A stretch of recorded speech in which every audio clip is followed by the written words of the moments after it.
Hey, welcome to HomeWire 2.0, baby. Yay. Welcome. So you guys all made the decision to switch over to the 2.0 version. I'm glad that you guys are all here. I'll be working with you guys next week with your ICA, your independent contractor agreements, and we'll talk about that individually. We'll go over each and every one's business and what we strive. I just wanted to go around and just do like maybe quick 30-second introduction with everyone. If everybody just wants to, introduce themselves. First of all, this is Missy. Hi, I'm She's Missy. the owner of I'm the HomeWire. owner. I'm So- not here very often. Nice to meet some new faces in here. Yeah, so she's available via cell phone and text and email, anything that you need as far as broker Yeah, relationships. I'm the broker too. She's Yeah. the broker on record. So anything that's to do with brokership, she's the one who handles it. We have Mike Miller back there. We call him Gino. I think everybody knows Gino. Just say hi, Gino. Hi, Gino. Hi, Gino. Hi, Gino. Hey. John, you want to start? Give a quick 30-second. I'm John Barrow. My wife and I are partners in realty. I came from the closing. She's at the closing wrapping up. I'm also a licensed contractor, but I'm trying to evolve out of that and more into real estate. I love this world. And it's all me and her versus contracting. I'm basically an adult daycare owner and take care of baby. So, yeah, it's me. As long as I'm not in the way. What's that? As long as I'm not in the way. No, you're not in the way. Not at all. Hey, May. Hi, I'm May. I've been with HomeWire since I got my license. They've been good to me. We try. Angel Salmaran. She started Monday, I believe. Congratulations. Thank you. I was invited a few years ago when they basically started, but I was dumb. I didn't pay attention. No, you sat back. You wanted to watch the show for a little bit. Well, that's fine. Yeah. Good. But I'm here now. You're coming on and at I'm the right looking time. forward- Yeah. Looking forward to helping out and building a great business here. So. I'm Kim Raring, soon to be back to Kosanki. But I did mortgage lending, underwriting, executive management in multiple banks before becoming a mom. And then I got my license 3 years ago. I've been with HomeWire since October of 2017. Oh, nice. And it's been a crazy, awesome, wicked drive and ride, and I'm very thankful for Chris and Missy. They are great assets to each of you, especially if you're just starting out. Well, I've been in the industry 15 years, but yeah, just here. Yeah. A few days. My name is Takara Roundtree. I just came on board yesterday, Keller Williams. So I'm Welcome. excited to see what HomeWire, I'm Mr. Keller. I'm just excited. I needed something smaller. I didn't want to get lost in the shuffle, and I see success for myself here. Cool. I'm Brent Leiterman. I started on Monday. I'm just going for my license. Will be helping out everyone here, just giving a hand whenever they need it. So feel free to contact me if you need help. But I'm really excited. Was in medical billing the last 5.5 years and just wanted to. I've always been interested in real estate and getting my license. So I said if I'm going to do it, I better do it. Then I came across Chris, who just talked me into this what HomeWire is and what they're doing, which sounds really, really awesome and interesting. And on top of that, just helping out around the office and doing other stuff. So I'm definitely excited to jump in. My name's Tim Seward. I'm a retired union carpenter. I've been a carpenter for over 40 years. And I decided that I wanted to do something different. Good for you. Not just sit around the house. I don't golf. I don't fish. Sorry, so, Gino, not a customer. so, yeah. And I know Richie, and Richie's dad. I've known Richie's dad for 11 years. You come in here real That's quick and how I introduce yourself at hooked up least. with Yeah. Chris And then you can press. record. Then you can And press record whenever. I just or started take my it. classes too. Oh, okay, good. That's fine. Good. I'm Rich Davis. I've been with HomeWire for about 3 years. I got my license with HomeWire. I used to do telesales, and so I've been in the sales world for 3 additional years, and was looking to apply that in real estate, and again, that's currently kind of what we'll be doing is using those sales skills to get motivated sellers, hopefully. So He's also the AV guy. I'm also the AV guy. Exactly. There you go. The AV guy. Now you're the AV guy. He wears mini caps. So Richie will be training everybody on Mojo. He's going to be our inside sales guy. He's going to be handing out leads to you guys. He's going to be someone who you're going to want to make a good friend with. He also, we're very fortunate. He's been with some big companies before where that's all he did was phone banks. Now the difference is well, you know, those were all just, you know, sales. These are like actual like real estate sales, so it could be huge as far as going in for some motivated buyers. So Mojo is a dialer. You guys all here will have access to it. We will be training you guys. We'll have Mojo parties. I could tell you firsthand, I am not a guy who can do phones real well, but I'm going to learn it because it's a big entity. As you guys know, that I've been going to other mentors that have been doing this in the business. One of our mentors is Patrick Precourt. He'll be working with you guys. Like we'll have him at a couple of these meetings, which I'm looking forward to. Also, Tom out basically in Boston. He owns Cameron Real Estate. Been fortunate to actually work in his office. He's invited me anytime there. He's also a mentor of ours. He's a asset for some of them, so some of them will be training as far as like, hey guys, check this out, and I'm going to actually invite you. I have permission to invite each and every one of you guys to his office coaching page, which by far right now will blow away ours. Tom's a great guy. He knows what he's doing. I just talked to the office last night. They were at 210 agents about 4 months ago. They are 275 when we were there, and now they are 292, and they're getting ready to put on a team of 30 agents that are coming in from a Keller Williams, wiping out a Keller Williams office altogether. Nice. So it's huge buzz, and the main thing is the thing I like about Tom is he's doing it different. We've been doing it different for a while, but now it's time for me to basically share kind of like the secret sauce with you guys. So that's what this whole university is all about, is to each and every one of you is invest in your businesses. You each all have businesses. You each have your own LLCs. I made that so that we could all invest together. You guys are your own companies, your own entities, and that's where we're going to be different than any other agents that are out there.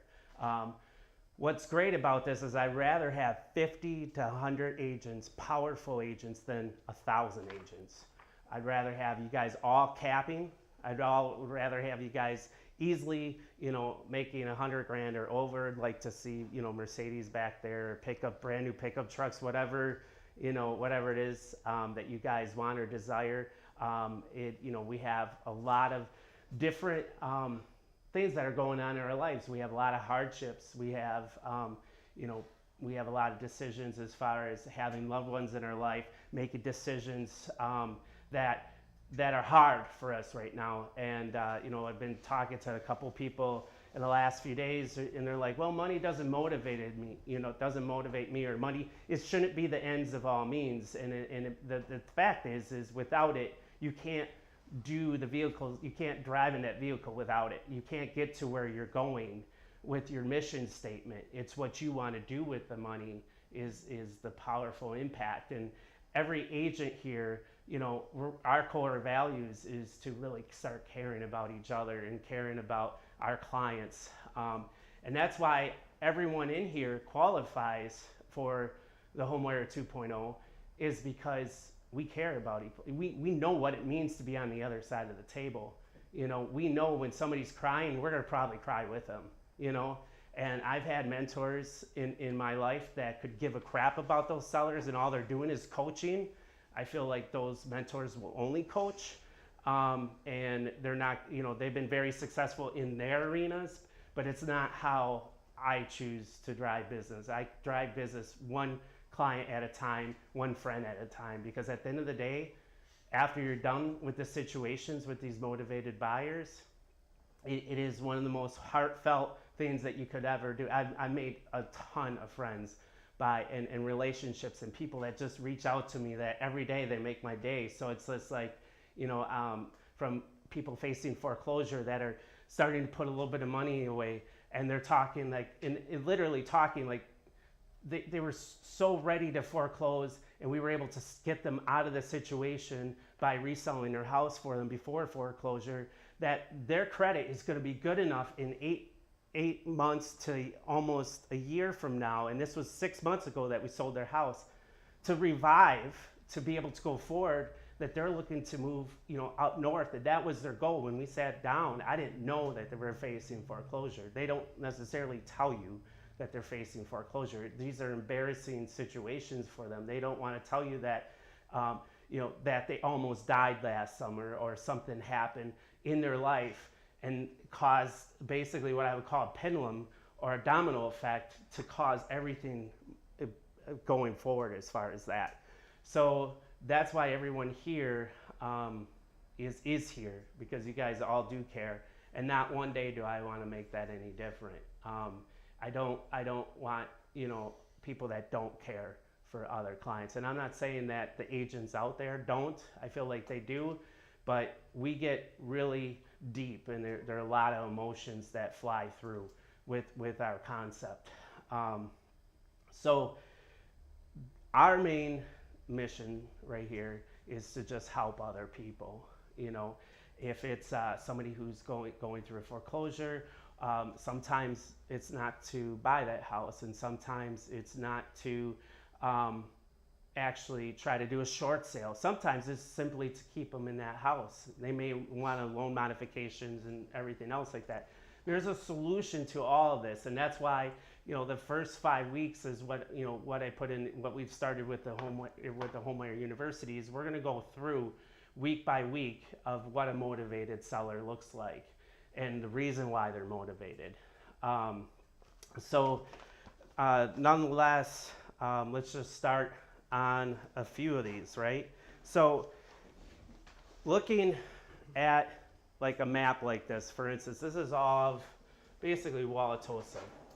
Okay, in Wauwatosa, there's roughly over 100,000 homes. I don't know the exact amount. I was trying to look it up in stats. I wasn't finding all of how many homes are in there. I'll find a list.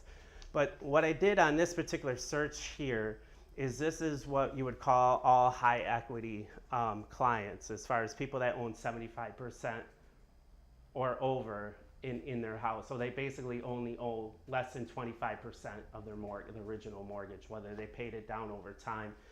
And as you could see from the amount, we go from over 100,000 homes down to 221 homes.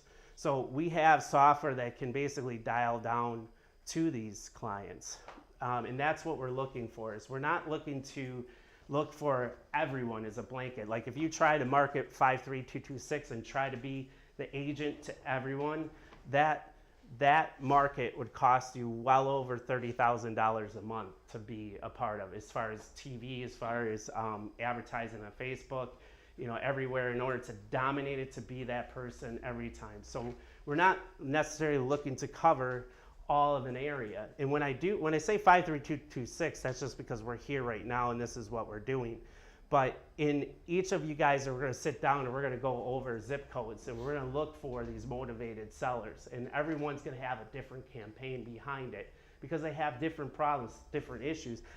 These guys don't necessarily have an issue. They're 75% invested into the property, meaning that there's probably no hardship going on in here, most likely, but at the same time, they may be very motivated to sell.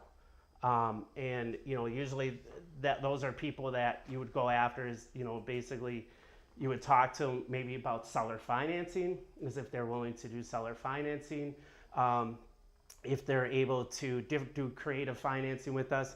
Sometimes they're just looking to unload on it because they're like, hey, I'm going to get 100%. I owe zero. The house is worth 100.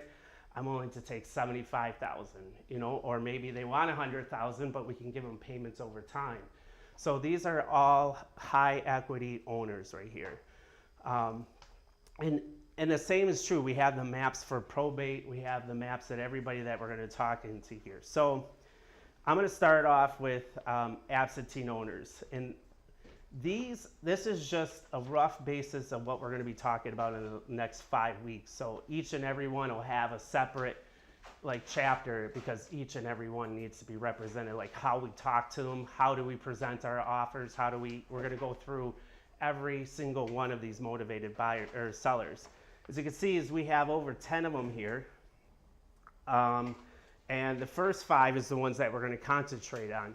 The other 5 we'll concentrate at a different time, but for right now, we really want to get into it. So you see the top 5 are absentee owners, probate, tax delinquencies, pre-foreclosures, and divorce, okay? So can anybody tell me what they believe is an absentee owner?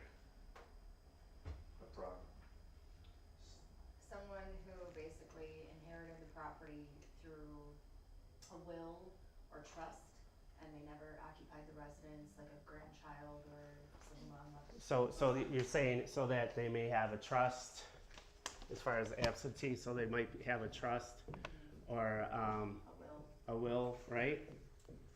So that's one. What else is an absentee owner? Perhaps an investor who's renting out the property. An investor, right? It's renting. They're all non-owner occupied. Correct. Yep. Non-owner occupied.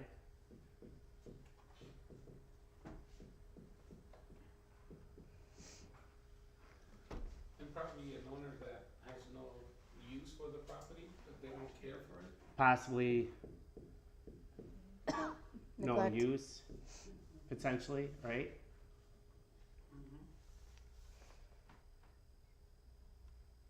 So these are all correct, right? So the interesting thing is your trust and your will, like Kim was stating, is that would be also like a probate. So a probate vacant property, which means the person doesn't live there anymore, is a very motivated. That's like what I would call from a 1 to 10, 10 being the most motivated, is definitely a 10, most likely, because they're not wanting to be landlords.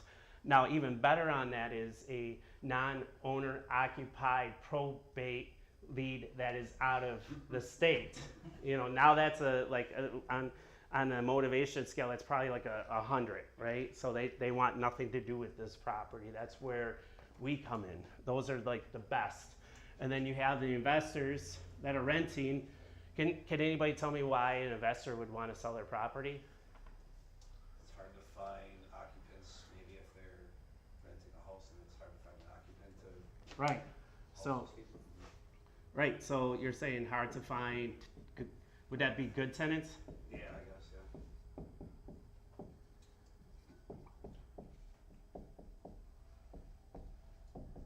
That could be the number 1 motivating factor for that. Right. Or the maintenance. Maintenance, right? Maintenance is too much. They can be retiring, Retiring, absolutely. Cashing out, right? And we all want to cash out someday, possibly. Right? What else?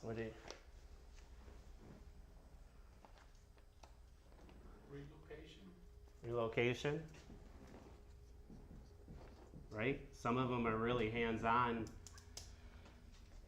landlords, right? They don't have a property manager, so they figured, well, once they leave the state, that they have no use for it because they won't be able to manage it, right? So relocation. Anybody else?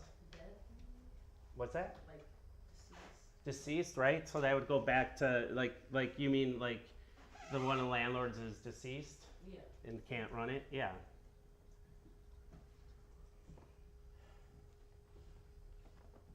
Let's put deceased. So could you, out of these, right? These are all motivated factors of why an actual non-owner occupied would actually want to. And we'll go through every single situation, starting next week, of why each and one of these matters and how we deal with each and every, thing here. But that's exactly it. So basically it's a person that owns a property but doesn't live there. And the indicator on that is their tax bill normally. That's what these databases go out there and look for. It's like if their occupancy address, the tax bill is being sent to a different address other than the tax bill, that triggers a non-owner occupied, where the two are different. So not necessarily that those are always true, but they're pretty accurate. So where the tax bill is going is where their taxpayers are, where the cities are saying, hey, pay your taxes. That's where the bills are going. So we have that. The second one here is probate, right? So can anybody tell me what probate is? It's when a family member dies, they do not have a last will or trust. Or they do have a last will and trust.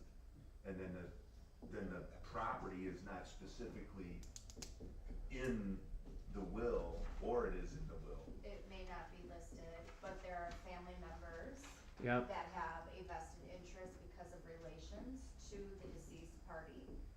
And what happens is the property will further go to the state and they will determine who has the best interest or if all parties should get a portion of that said property, so they would have to split it.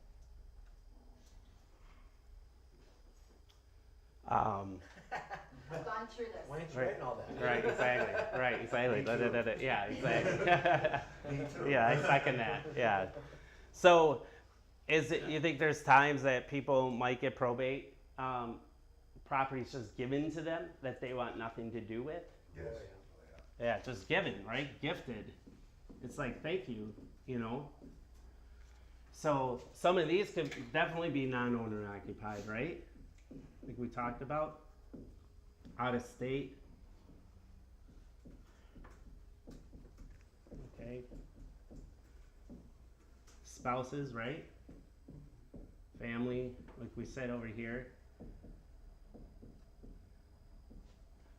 Now, probate leads, these are really an interesting breed by themselves because, again, with the motivated seller, each and every phone call goes a little bit differently, right? You have angry people, you have sad people, you have people that just don't know what to do, they're confused, they have no idea why you're calling, how you got this list, what's going on, why is everybody calling them.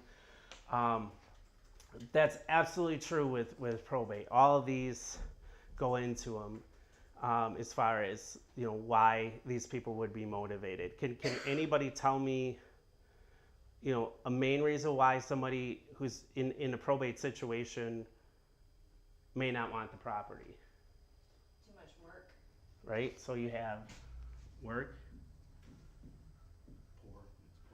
There's more than one heir, so they have to determine the easiest way to split the value of the property is to sell it. Yeah. Location, Yeah, say they live out of the area. or the location of the property has zero value. Location. And that brings up a good point. If one spouse dies, right? They're not in such good neighborhood. Maybe before they were okay because both of them were there, so they would be able to protect each other if something were to happen. But when one person is there, they may not feel secure in that location. So yeah, location is a huge thing. What else?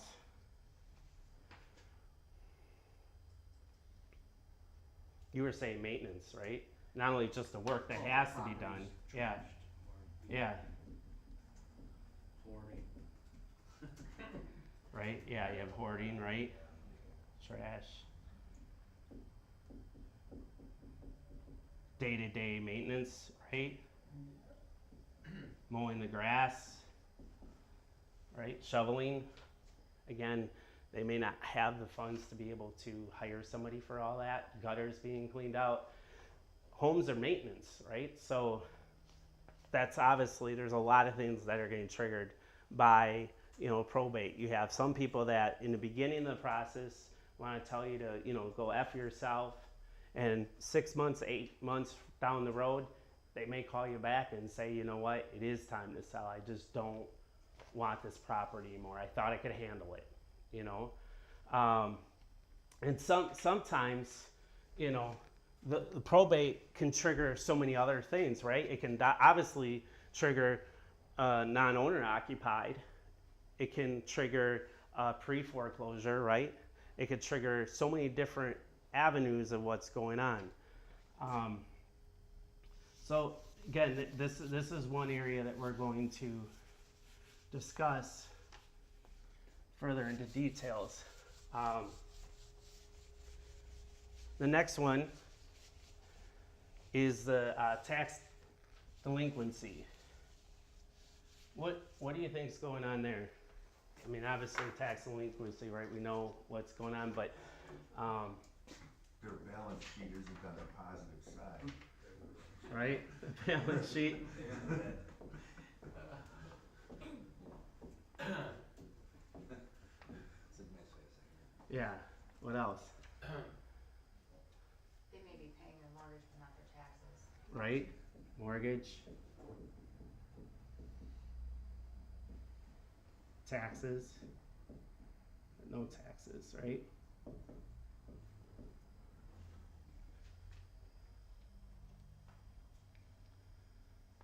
What else?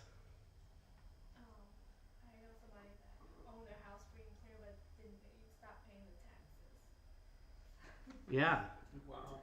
What happened there, May? I don't know.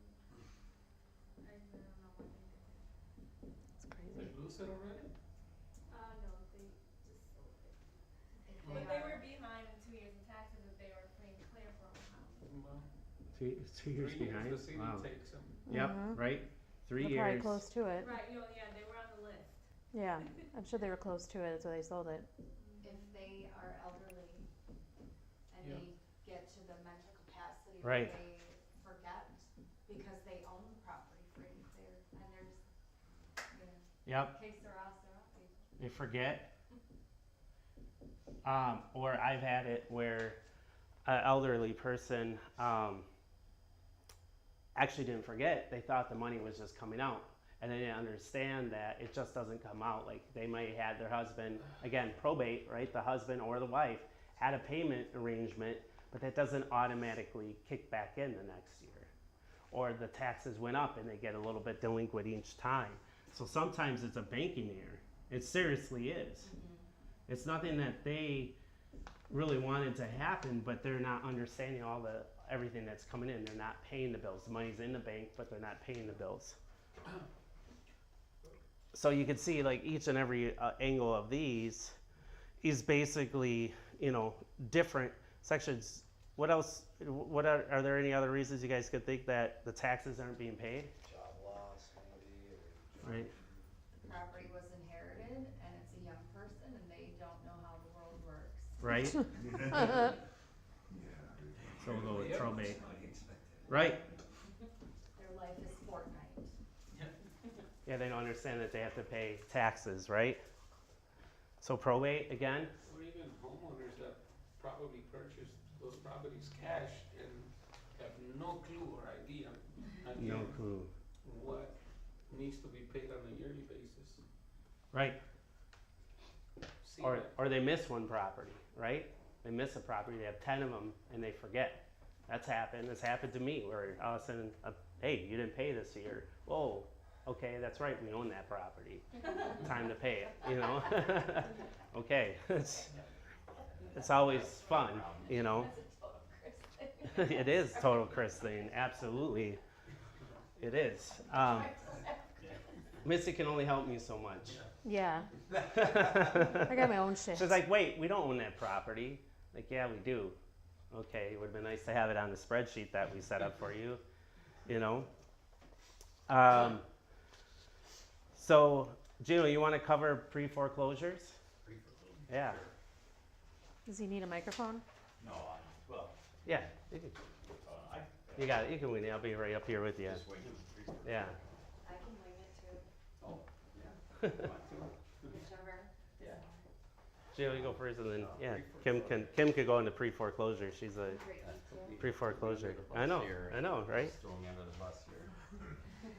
Yeah, pre-foreclosures, I don't know how much everyone knows about it. It's basically, they're just, the owners are they're starting to head down the wrong route. They've lost a job possibly, or one of the family members passed away, husband, wife. We've had that before. We had our South 11th one was like that. Well, I shouldn't say passed away, or a serious illness is what I was gonna say in that case. To give an example, the husband, he's had several strokes. And this kind of goes back to what Chris is saying about, yeah, of course, in real estate, we're all about the numbers and watching our numbers and our business. But with the selling one, as we're gonna get more into in these buying homes for cash, we run into situations where sometimes we gotta put that business stuff aside and listen. With the South 11 one, it was, I can be a hard nose on some things, but it was pretty emotional. This woman is crying in front of me. She's not gonna be able to afford the home. Her husband had 2 strokes, I believe, and they had to give her the property. And it was a cash offer was the option they needed. We threw out several options, but that was the tool they needed in our toolbox. They needed to go now. She needed to get him into an assisted living, and we were able to act fast. So that's kind of one. Yeah, One no, it's example good. there Yeah, that exactly. kinda So you gives said, the gist. yeah. So the pre-foreclosure, right? Would be, yeah, like they're starting Yeah. not to pay their mortgage. Right, They're starting to head not down pay a that route mortgage. of missing some payments. Right. They're starting to get some warning letters from their lender. You also might get calls from people that see it on Zillow as a pre-foreclosure. Yeah, it shows up there, and that's Yeah. stressful. Yes, and Yeah, so you do get calls a lot from your buyers that are like, oh, it says it's on Zillow. And I'm like, no. Try to explain that. Yeah. Yeah. And then, well, like, and I'll use the most recent one, South 22nd. That was an example. It was a brother sister. Their parents passed away. They didn't really know, and Chris was saying some people we were talking about no clue about things. In that case, their taxes were extremely high, and like they're adding it up how much like the holding cost of this property is, and it was kind of overwhelming because I think their taxes were based more on like they probably could have appealed it. It wasn't based on a ran down. It was based on that neighborhood and a full ARV repair value. So it was seriously, it was like almost 6,000 taxes, like 5,800. So then they didn't. So sometimes they don't even know what they're getting themselves in. And I was able to go there and say, hey, this is, it's not to pressure them to go one way. We're going there as consultants, and with all the tools we have, we run through every option, and just to get them honest with their situation. Here's your situation. These are the numbers, and Exactly. So, I mean, that was a probate confused. Yes. The other option that is with probate, which automatically there's a basically when you do a reverse mortgage, once you die, Full balance is due. the balance is due, right? Yeah. Now here's the thing. Unless you have insurance, right? Well, no. So the reverse mortgage is an insurance. Right, That's but all it balance- is. Yeah. Balance due upon death. Correct. Balance due upon death. That goes back to the bank unless if the heirs pay off the balance. So this here reverse mortgage, as soon as someone dies, it automatically goes into a pre-foreclosure immediately. It bypasses everything. It triggers the actual foreclosure.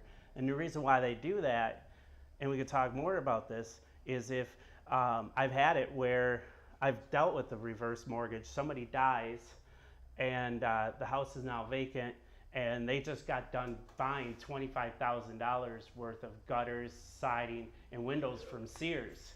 Sears goes, I'm sorry, we're not paying you. So Sears is like, well, what do you mean you're not going to pay us? We did the work. And they're like, this is why we're going through the foreclosure. So they wipe out, basically, they bankrupt the property, right?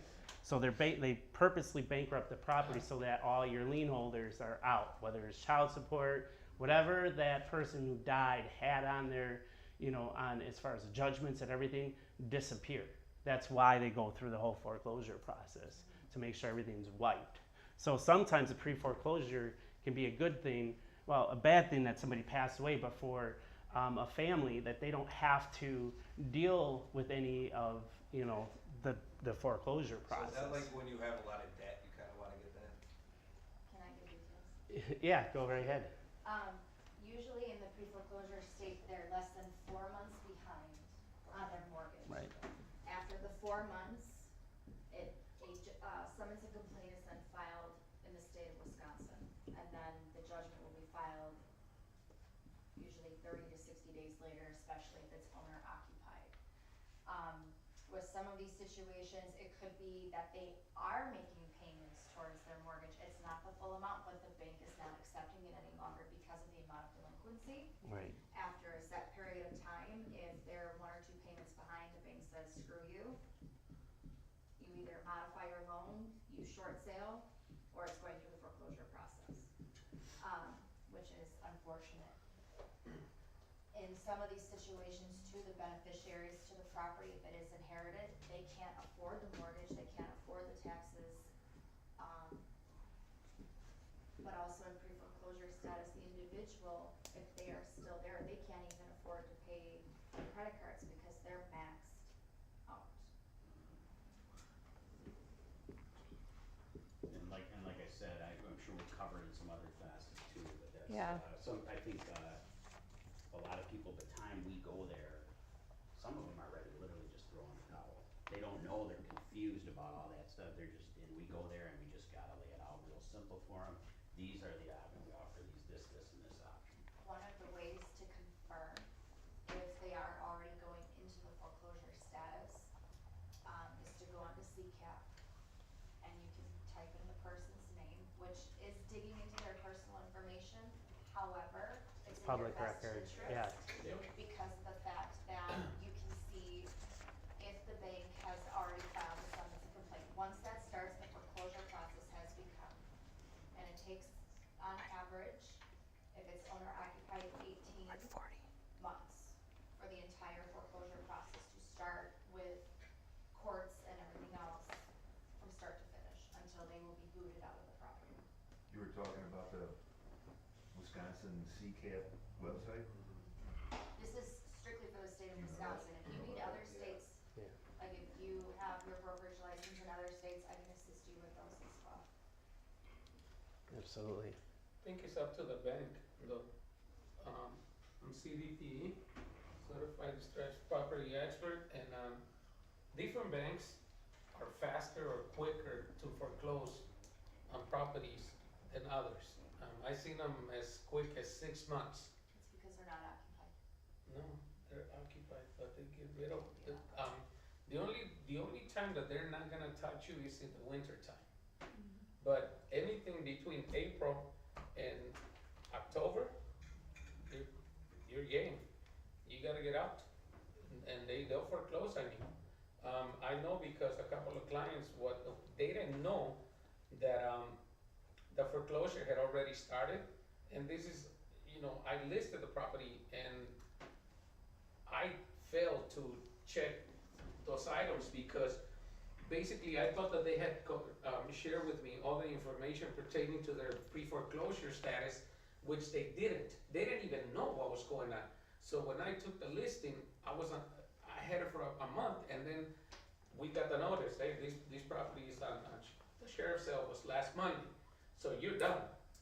We don't want you to sell it. They knew because they weren't paying on their mortgage for 18 months. So, Right. It was no surprise. It was no surprise. right, Yeah. but what I was told was that it was only 3 months that they hadn't paid. Yeah, it would be a lot longer than that because It would there's be the a due lot. process. Yeah, and that's one thing with pre-foreclosure is once they stop paying their bills, they stop That's it. opening Yeah. their mail. And they won't tell you exactly how far they are. Yeah. They're ashamed, they're embarrassed. Again, it's, you know, a lot of times motivated sellers are nervous about something, upset about something, and most of it is derived from being just simply sad or embarrassed Right. about the A situation. real ugly divorce. Right, a real ugly divorce. So so you have all these motivated factors, as you can see, is everyone's going to be handled a little bit differently, and not one of these have ever been taken the same way. It's like a fingerprint. It's kind of like we have to go there, we have to be knowledgeable of the foreclosure process, know where they're going, have these conversations. Already when they're going into pre-foreclosure, you're calling up the title company and getting, or emailing them and getting all the clouds that are involved in them. And that's right away. Before you even go out to your appointment, you're starting to do, you know, the embarrassing things where you're starting to look up Unless things. you don't know before you go. You know, this way you have all the ammo, so when they sit there and they're lying to you, you can say, listen, we know it's further than this. You know, I did some investigation. I'm here to help. I'm not here to victimize you or tell you that you know, judge you or tell you that you did something wrong. I'm just here to help. But until you start giving me the actual information and the actual intel that's actually happening here, I can't help you until you start opening up, you know, your mind, what's going on, and I need to know facts. And they might honestly say that they don't know what's going on. When it is a pre-foreclosure situation, and if they are severely delinquent, and if you've done your homework and you determine that they've begun the process, it is imperative to also get in communication with their lender on that property to see if they can get approved into a short sale program. And if it ends up being a short sale, you need to get in touch with Missy immediately, because there's ways, one, to protect yourself with that listing, and two, to make additional money. And she needs to mentor you on that. So that's what she told me. So.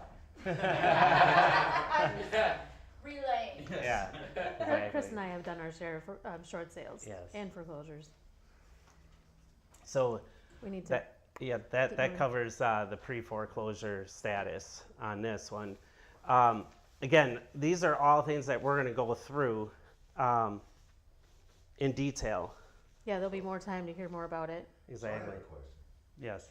Being a new guy and everything, how do you make money in this situation? Is it That's just for like a regular everything. real estate listing, or? If it's an approved short sale situation, you will get your commission from the bank. They will pay it to you. Oh. The lender will, from the proceeds of the sale. If it's a pre-foreclosure situation, So what is a short sale? Is that like where they're refinancing? a short sale is when the bank accepts less money than what is owed on back taxes, back payments, interest due on that existing mortgage. If it's a situation where it's a full payoff of that mortgage loan, where you're able to list it because the market is a hot tamale like it is right now, and you're able to list it at a decent price so that the seller is walking with little to no profit, but their mortgage is fully paid off and satisfied. You may have the opportunity to do that listing. So you're finding another buyer, another regular buyer? Potentially. Potentially. Okay. Yeah. Yep. Or investor. you know. Whether the thing is Chris and I, we don't turn down anything. If we're going to end up making money at the end of the day or not, we know it's going to come back tenfold. So if we help somebody through a difficult time, and you know, great, and we don't make anything, whatever, they have a friend that's buying a $500,000 house. You know, Yeah. we've never got bitten in the ass by helping people. Right. We just put ourselves out there, Yeah. and then they know that basically we're their 911 when they need help. Yeah. You know, that help me out. What do I do? Holy shit. You know, and some of it is just, you know what, this bank's not working with us. There's been a couple investors that the banks weren't working with them. We tried to negotiate, we tried to do certain things, and we just basically throw in the towel and tell the bank, listen, you can have the keys, we're leaving. You know, like, that's it, because you're not, well, don't do that. Well, you're not helping us, so therefore you can have this property back.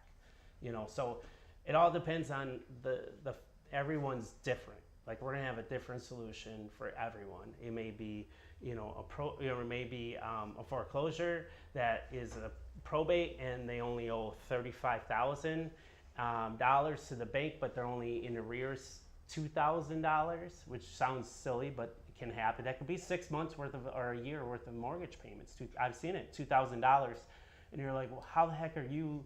You know, foreclosing on $2,000, but they only owe 35. The property's worth 150. You know, so now we can either go in and buy it right away, or we can put it on, you know, a platform where we're like, hey, let's just sell this thing for you. There's a lot of different ways we can do. Or if the margins are tight, they owe 100 on that property, it's worth 130. Well, then we need to be creative with maybe, well, we need to auction this thing off, or we need to do this. So we have all these tools that, you know, at the end of the day that we're going to offer. At the end of the day, we may not make $1. At the end of the day, we might make, you know, $5,000 on something.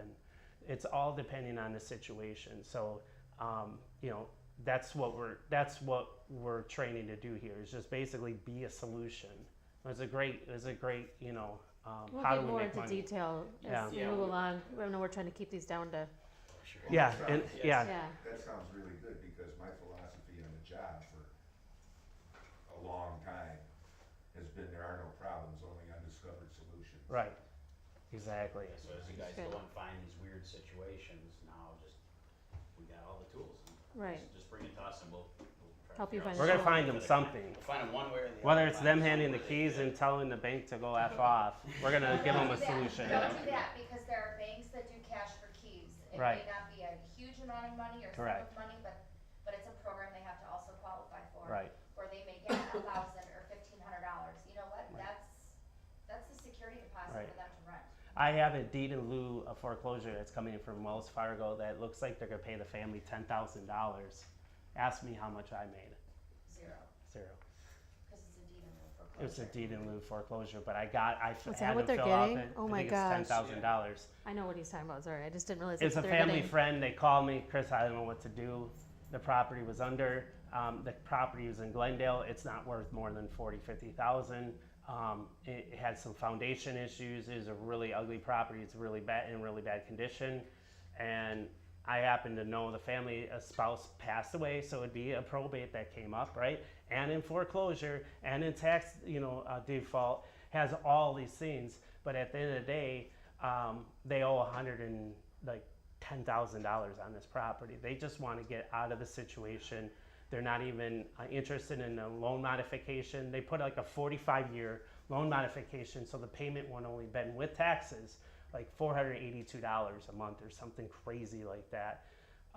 And it needs too much work, so they just want to move on. So they're doing a deed in lieu foreclosure. And we helped them with that because that was the right solution for them. You know, for me to short sale of it, it would have never, you know, short sale it would have been a long fight between the bank and us saying this property's only worth 40. Well, a property's in this area going for 150. What do you mean? Well, it has no basement, the foundation's bad, you know, everything else, you know, points here. This is why we're doing a deed in lieu, you know? Which is a voluntary foreclosure, by the way. Yeah, exactly. Exactly. So, Missy's next. She has, thanks, Gino. I'm last. I'm last. She has divorce, huh? Yeah, thank you. I don't need to write it down.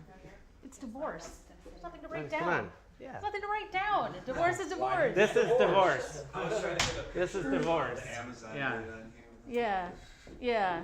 You could just put a picture of me, like. Last but not least, as you're talking about pre-foreclosure, sometimes they got divorced and they're going to pre-foreclosure, or maybe they're divorcing over the pre-foreclosure. Who knows? I am pretty passionate with this one. I work with a lot of this situation, and sometimes I don't know I'm walking into that situation. But for those who don't know me, Chris is my third husband, so I'm very well versed. I'm an expert in the divorce situation. Third time's a charm, though. Right. It could never. Dubious claim. Yeah. It's not a secret. It's I could never have worked with my other two. So anyway, I'm very passionate about this one because it can be a big hot mess, or it can be really, you know, everyone's amicable. But it also gives you continued business, as Chris mentioned in the handout. you get in good with both guys, both the mom, the dad, or the husband, wife. They're not only selling their house, they're buying a condo or whatever. We had one situation where we had listed a house in Franklin. They ended up getting divorced, but he ended up buying it. I had it listed, and I found her a condo, and then she was getting remarried, so I had to find them a new condo that was even bigger. So I got about 3 sales out of a deal that wasn't gonna, go anywhere with the original one. So you never know what's gonna happen. We also have hot messes where we've shown up in court and just been support for that seller. You never know what you end up with. But it is an area that you can find motivated sellers because they do not want to be with each other anymore. I think we even had one where they're still living together, but divorced for like 2 years. That was recent. Mm-hmm. That was a hot mess. So that's another avenue to get motivated sellers is in the divorce world. And it can go along with all the other things that, pre-foreclosure, maybe they have investment properties together. So that's the non-owner occupied. That's more avenues that if they have that duplex that they want to get rid of and just split the proceeds, there's another one. So there's lots of avenues with the divorced. So I'm gonna teach that class eventually when we get back to that week. We're going to talk about different ways to find those things and how to market to that segment. Absolutely, and it definitely does a huge ripple effect. What we notice is obviously is when they're selling, right? If you can become neutral between the two of them, what you created is 2 potential buyers, right? And what happens? Usually, people, statistically get remarried, right? So it's a 50-50 chance that they're going to get married or whatever the stat is. I don't even know what that stat is, but so they get a spouse. This person over here gets a spouse, right? Again, we're non-judgmental. We've created this like insane. We're not going to judge you for who you are. We're going to take care of both of you guys. We're going to just basically be that neutral ground for them. You're the tropical vacation that they've been dreaming. Exactly. Right. Exactly. Well, it's just really important you're going to get personal and be a friend or whatever, but don't sit there like, Right. I could easily go in there and, he's just an ass. Right. Or, you can't do that. You're Right. getting rid of business. Yeah. well- And this is actually good where if you have a team, this is where this really gets handy, where it's nice to have the female with the female and the male with the male, Chris and I have because done that. when this Yeah. happens, you become, there's all these Shoulder.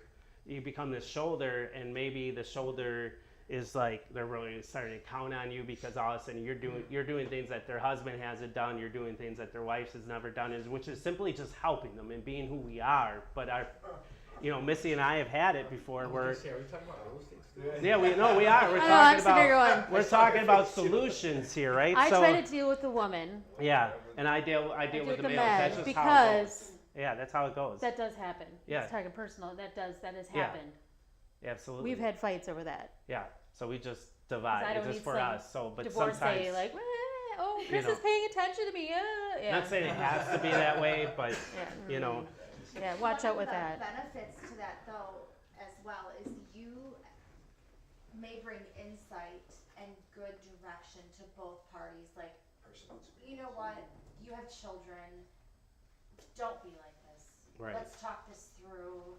I can go on your behalf and they'll have whoever on their behalf, and it doesn't have to be attorneys or whatever the Right. situation is, so that you can be amicable and come to a good conclusion as well. And guess what the number one control factor of a divorce is? The house.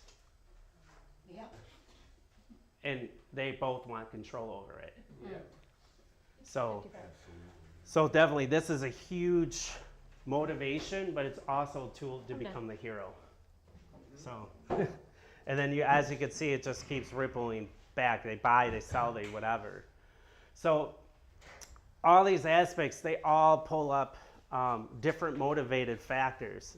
Again, I'm choosing for us to all use algorithm, of where we want to find our sellers.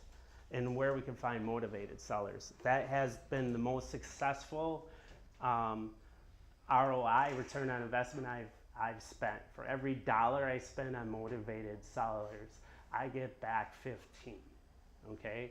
For every dollar I spend on any other campaign, I'm lucky if I get 75 cents, you know, or $1.25 or $1.50, you know. We still could talk about FSBOs, expireds, those are all different angles or different marketing approaches. All of these have different feelings throughout. So we have to, when we market to them, we have to market to them as a solution. Did their you know, a spouse pass away? Did somebody, a loved one pass away? Are they going through a divorce?